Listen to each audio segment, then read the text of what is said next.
Jalupne osebedo kadhi nyime kuom juma achiel koro ka gima gilaro pok ong'ere malong'o. Ma bende luwore gi wach mar jalupne mane omagache mar tich ka bang'e jakonyne oteng' lwete mogo e tich. Kata obedo ni nyaka sani onge ng'ato e kind gavana kata jalupne mosewuok oko mar ng'ur ewi pogruok e kindgi, jagoro mar kaunti ma Meru kod jotelo mamoko osewuok oko mar kwedo jalup gavana no kuom rem timo tije kendo koso chopo e romo mag jotend migepe. MCs ma Meru kotelnegi kod speaker margi wacho ni ok gimor kod ywaruok kind jotelogo. Hiyo bondi kama haikuwa well constituted, kuna sheria.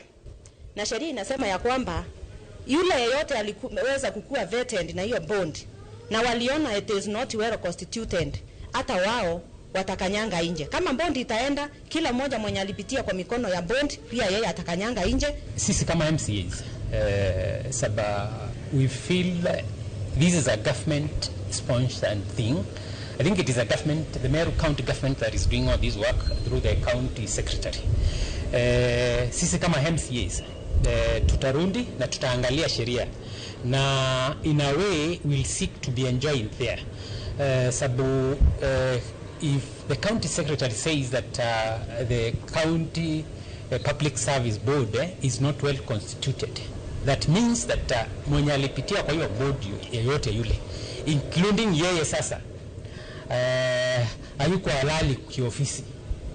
So itabindi tukue enjoined in the petition that we may get to understand what is really happening. I want to assure the people of Meru County is going to get into serious losses because I know they'll go to court if their security or their term is cut short before the expiry of their term. They'll go to court, and we are going to suffer the consequences that like we suffered during the other regime.